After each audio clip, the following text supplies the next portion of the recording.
Remember, it was the third quarter GDP data that did give that much needed lift to markets. Let's talk about it then with Akash Singhania, head of equities at DHFL Pramerica AMC, who's joining in on the show. Ashish, good evening, and thank you so much for taking time out for us. What did you make of this rebound that we've staged after 2 days? A lot of factors behind it, including the fact that at least, the data from the government side seems to suggest that macros are clearly on the mend. Backed on that, would you say there's a lot more room for this rally?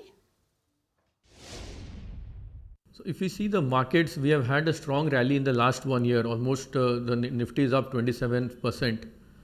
And if you analyze the reasons for that, fundamentally, from a fundamental perspective, the macro has been strong, and the expectation is that earnings will pick up going forward to double digits next year. From a sentiment perspective, the earnings breadth in terms of surprise and revisions have increased, and there has been continuity of reforms. And if we look from a liquidity perspective, then global emerging markets have been very strong, and liquidity domestically has equally been strong. Mutual funds have invested almost $20 billion in the last 2.5 years. And with strong domestic liquidity and strong emerging markets, India has also done well. So in the near term, we think the Indian market direction will be guided more by global factors.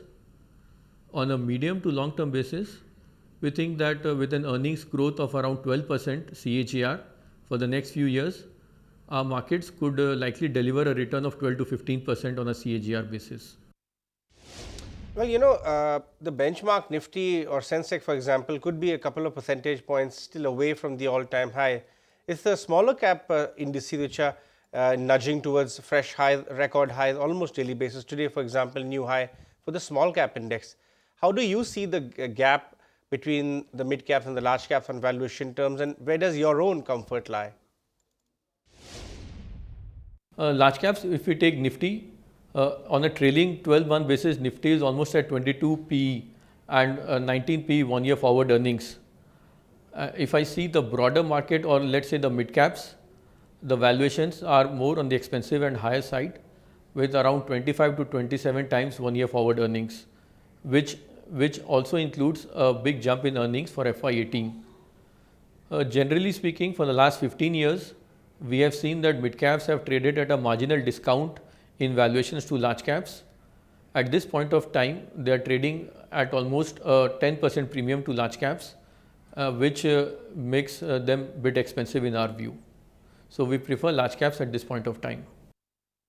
The other thing which is really aiding this rally or cushioning the falls is the healthy flows into the market. How does the situation look from here on?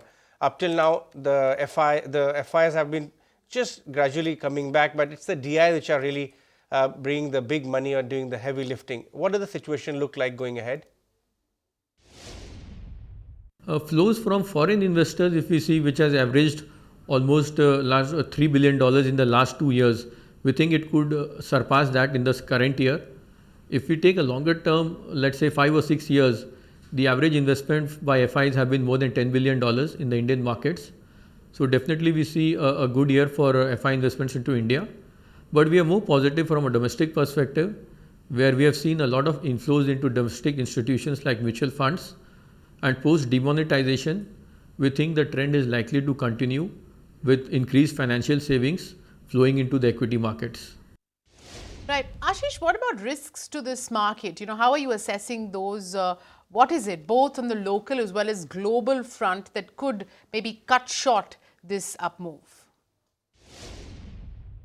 So if I see the risk on the market from a domestic perspective, we don't see much risk, except that valuation may be slightly higher compared to the longer term averages, which is because of the favorable macro and earnings upgrade which we see. From a global perspective, the big risk could be that the interest rate regime and liquidity regime is incrementally getting less favorable going forward in 2017.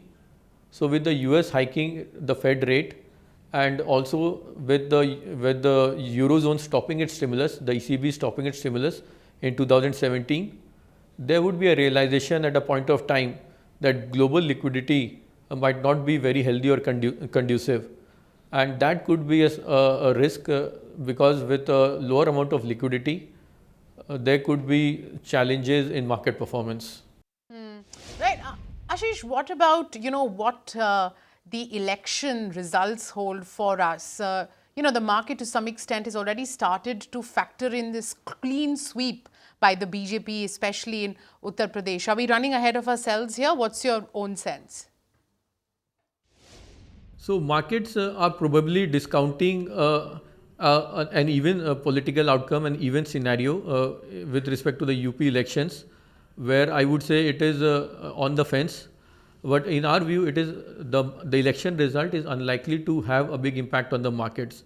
So maybe we could see a 1 or 2 day volatility in the markets, but we don't think it will have a lasting impact. All right, Ashish, we leave it at that. Thank you so much for taking time out for us. Find us on Facebook at facebook.com/ETNow and don't forget to click the like button.